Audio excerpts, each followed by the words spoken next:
il y a une tendance d'enseignement dans la psychologie et ça va être un outil très très pertinent pour tout ce qui est la thérapie de couple, etc. Puis se comprendre soi-même, bien sûr. Et puis il y a une autre grande tendance qui s'est développée beaucoup aux États-Unis et qui est aussi largement développée en France, c'est le management. C'est-à-dire on va utiliser l'outil pour mieux gérer ce qu'on appelle pudiquement les ressources humaines. Mais en fait, c'est surtout pour bien mettre les gens dans les bonnes places dans les entreprises pour que les gens soient productifs. Voilà, c'est ça. Le seul inconvénient de ces deux dernières visions, psychologie et management, c'est qu'en fait, l'énéagramme décrit des pathologies. Ça décrit des pathologies. Et quand on le lit à la lecture de pathologie et qu'on l'utilise avec cette lecture-là, on va reproduire des pathologies. Et on va les renforcer même. C'est-à-dire que, pour parler clair, le but d'un manager n'est pas que ses salariés évoluent, mais que ses salariés fonctionnent bien et soient productifs. Ce n'est pas le même but. Le but d'une thérapie de couple, par exemple, en psychologie, c'est de faire en sorte que le couple s'entende bien. Ce n'est pas forcément de faire en sorte que le couple évolue en conscience. Parce que peut-être que l'évolution en conscience va passer par un divorce. On n'en sait rien. Bonsoir, Rose et Gilles Candy. Bonsoir. Bonsoir. On se retrouve pour la seconde fois. La première fois, c'était sur le thème de la culpabilité. Ce soir, c'est sur l'énéagramme. Alors, on voit que la perversité humaine a encore pris le dessus, puisque l'énéagramme semblerait être... Vous mettez en introduction, d'ailleurs, que l'énéagramme est utilisé en entreprise un peu comme la graphologie pour recruter. C'est vrai, ça? Comment ça fonctionne? Ils voient les types et les mettent dans les postes qui correspondent. Alors, plutôt les cabinets de recrutement, hein. Parce que c'est quand même pas facile de voir les énéatypes pour un chef d'entreprise, par exemple. Mais quelqu'un qui a une formation, c'est relativement aisé, hein. Puis en entretien, on peut vite cerner le profil de la personne.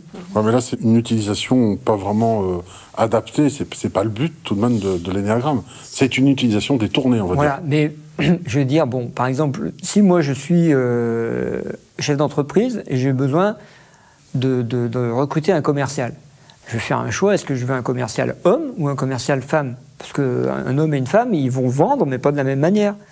Et ça dépend de mon produit, ça dépend de ma clientèle, ça dépend de qu'est-ce que je veux comme entretien de clientèle, et on fait des choix, rien que sur le sexe. Donc pourquoi pas sur l'énéatype?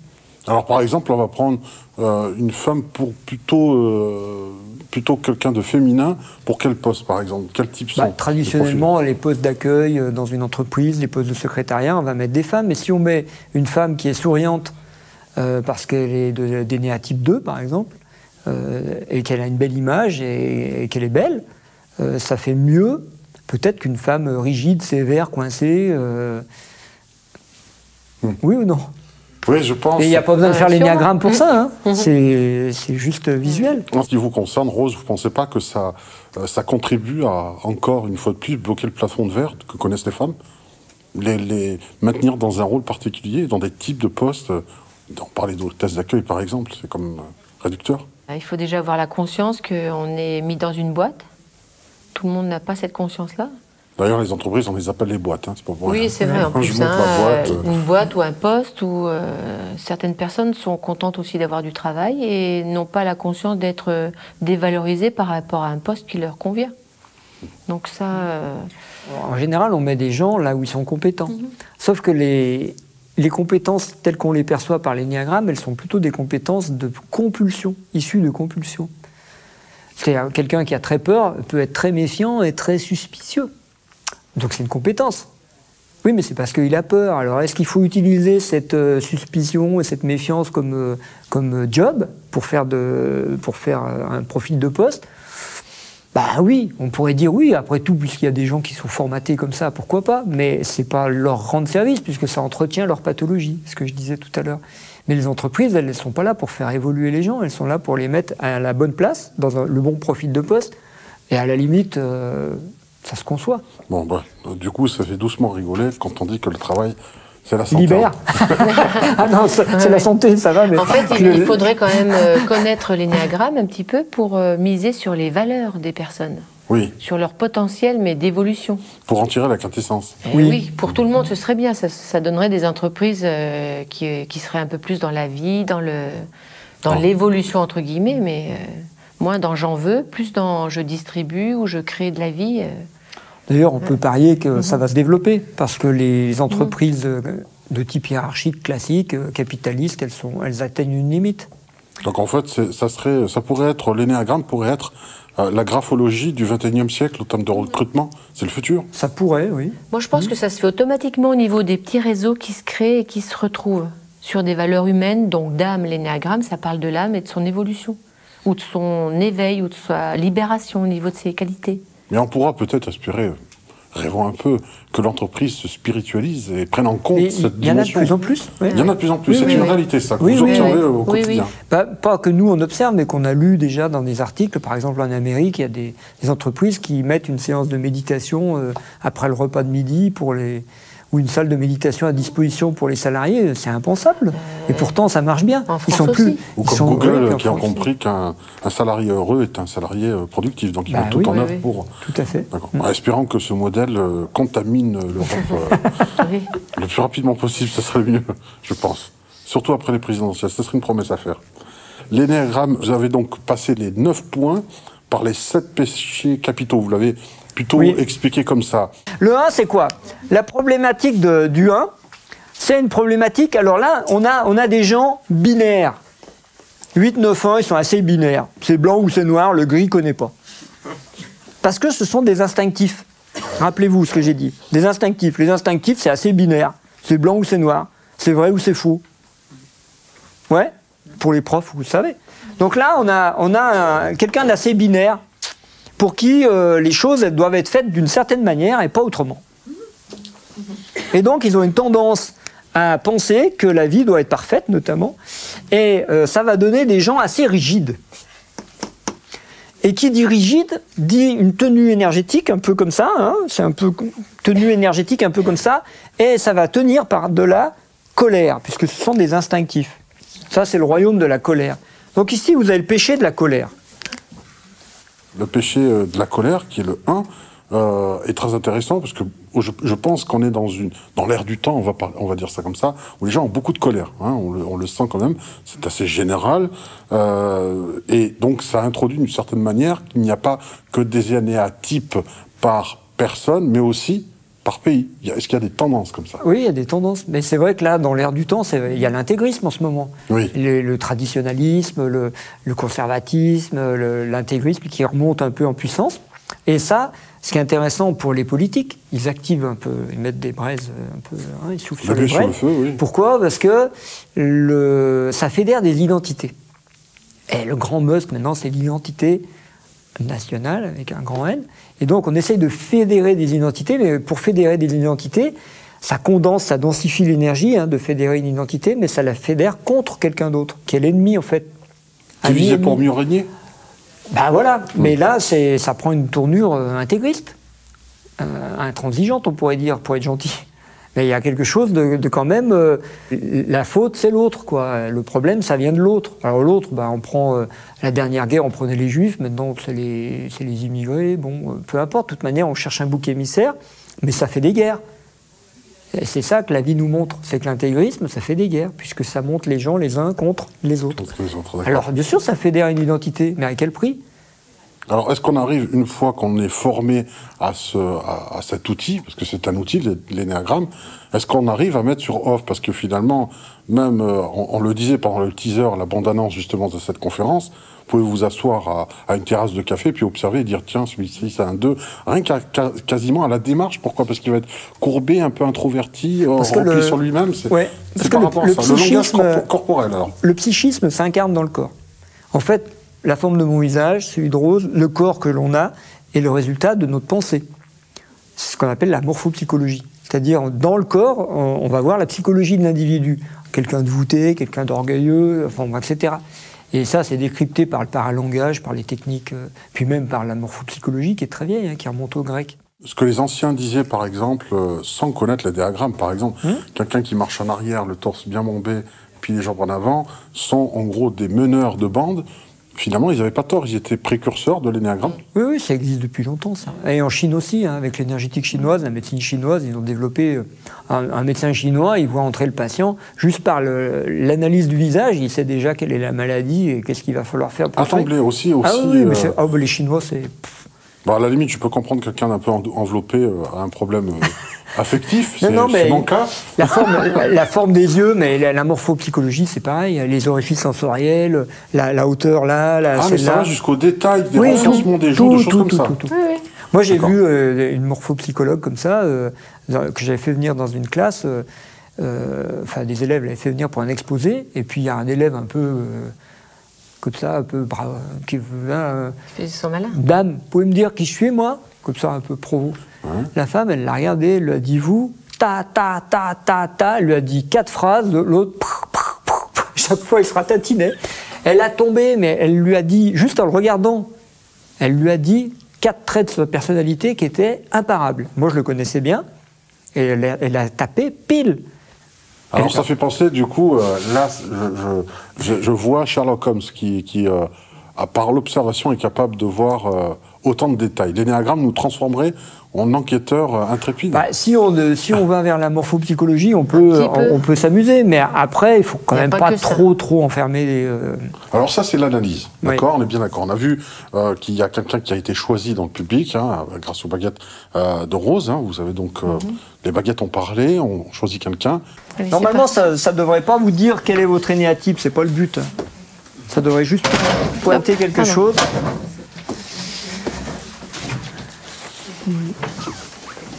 Ah, Luc? Non, pas loin. Bah, Luc, tu l'as échappé belle. Hein. C'est comment votre prénom? André. André, vous voulez bien venir?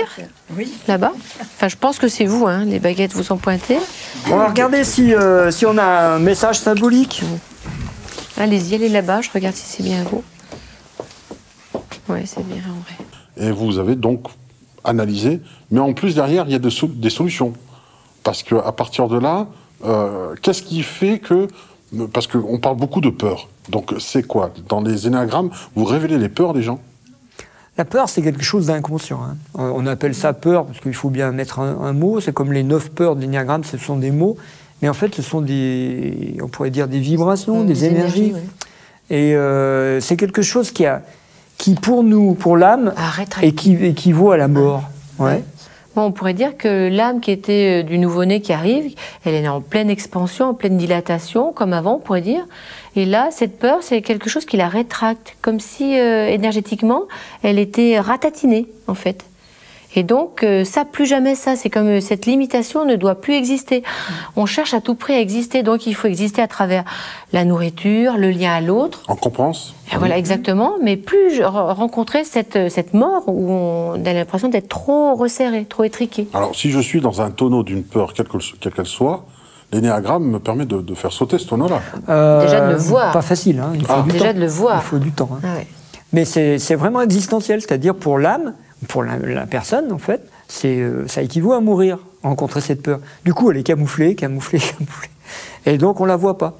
L'énéagramme, est-ce que est un outil thérapeutique qui peut être considéré comme un outil des temps modernes, dans le sens où les gens sont pressés aujourd'hui, éviter 15 ans de psychanalyse et puis faire sauter une peur par l'énéagramme, est-ce que c'est plus rapide? C'est bien plus rapide, parce que nous, on a fait des harmonisations pour des psychologues, et même des formateurs de psychologues. Donc, ce sont des gens qui apparemment ont beaucoup travaillé sur eux. Ça nous montrait par les baguettes en 20 minutes qu'en fait, leur peur d'énéatype, ils avaient fait le tour. Mais ils n'étaient jamais allés dedans. Ils l'avaient pas vu, oui. Donc on peut passer à côté de... Ah bien sûr. Et puis vivre à côté de sa plaque, en fait. Complètement. L'énéagramme, c'est le seul outil qui le permet de le voir rapidement. Enfin, à notre connaissance, on ne connaît pas d'outil aussi pertinent. D'accord. Écoutez, j'invite tout le monde à peut-être suivre vos séminaires, parce que là, c'est trop tard pour ceux qui vont regarder l'émission. Il y a déjà ce week-end, donc ça se fait en 2 fois, en 2 week-ends. Oui, en 2 week-ends. En général, parce que c'est très dense, apparemment. Oui, c'est très dense. Nous, on faisait des week-ends de 2 jours, mais avec des groupes de 12, ça va, mais s'il y en a un groupe de 20, il vaut mieux faire des week-ends de 3 jours. Et puis, il doit sortir avec des têtes bien remplies. Mais paradoxalement, un groupe de 20, c'est beaucoup plus riche. Eh bien oui, parce qu'on a 20 exemples. Ah oui. Et ce qui nourrit, c'est pas de ce qu'on raconte, parce que ça, c'est écrit dans les livres. C'est la pratique, le concret. C'est de voir les gens et de sentir leurs énergies. De dire, donc chacun est un sujet d'étude et en même temps peut étudier tous les autres. Voilà. C'est comme ça qu'on progresse. Ouais. Donc il suffit d'aller voir sur votre site, donc c'est la médecine symbolique, je crois. Médecine-symbolique.com. Ouais. Et à ce niveau-là, on peut retrouver l'agenda des dates que vous pouvez proposer éventuellement. On peut vous contacter aussi si personne veut organiser, s'il trouve suffisamment de personnes, un seuil peut-être. Vous disiez 12 tout à l'heure. Oui, à moins de 12, on s'embête. Hein. Ah oui. Parce que le problème, c'est que dans les énéatypes, il y en a qui aiment venir à ce genre de stage. Donc, il peut y avoir 3 ou 4 personnes de ce même énéatype. Et puis, du coup, il va y avoir 3 énéatypes qui sont absents.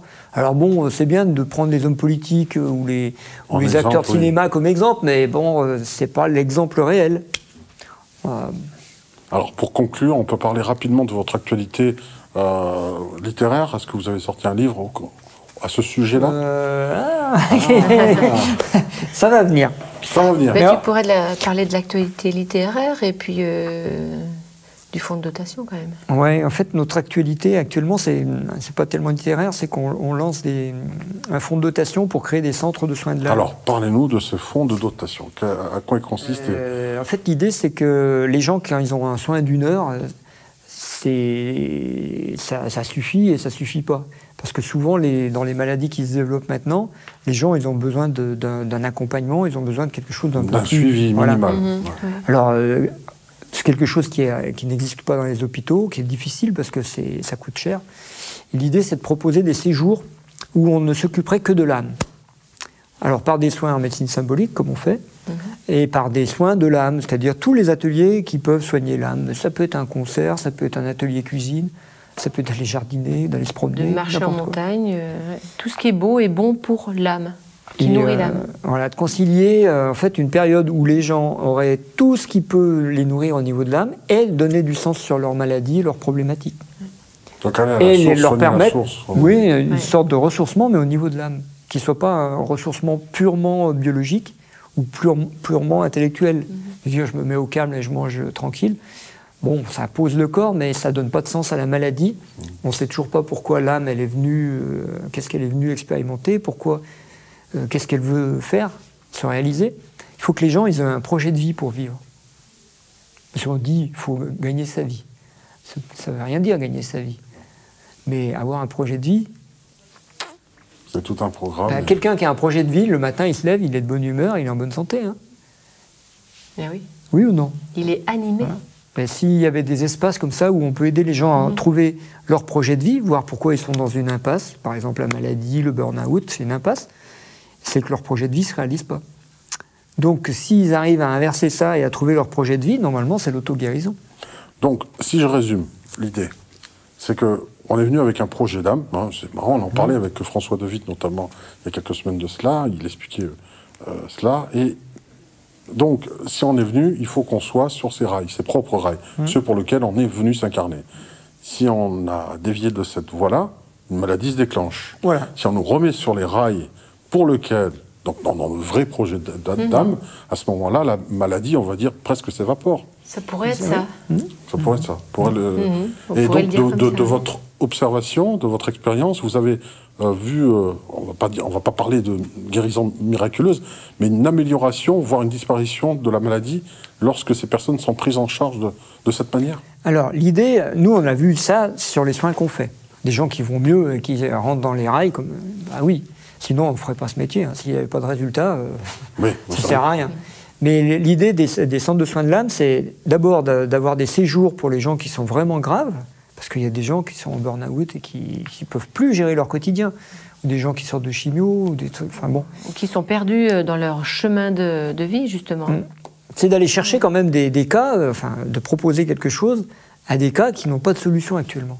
Parce qu'il y a beaucoup de gens qui sont désespérés parce que la médecine leur dit il n'y a pas de produit, il n'y a pas de technique, on ne peut rien faire.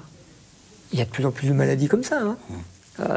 Et nous, on ne rentre pas par la même porte. Donc nous, on ne peut pas dire il n'y a rien à faire. Si, il y a quelque chose à faire. Et de le faire aussi sous la forme du fonds de dotation. L'idée, c'est de dire, il ne faut pas que ça coûte quand même trop cher, parce que c'est bien de mettre des soins pour les riches. Ceux qui ont les moyens de payer, après tout. Et les autres. Et donc, c'est l'idée d'un fonds de dotation, c'est de faire aussi quelque chose de l'ordre du... comment on pourrait dire ça? De l'ordre du collectif, quoi. Qu'on s'entraide. Parce que l'âme, c'est du lien. C'est du lien d'âme à âme. Et si on veut soigner par l'âme, c'est aussi logique que la structure fonctionne comme ça. Donc c'est un projet de cœur, là, vraiment. Voilà, c'est un projet de cœur.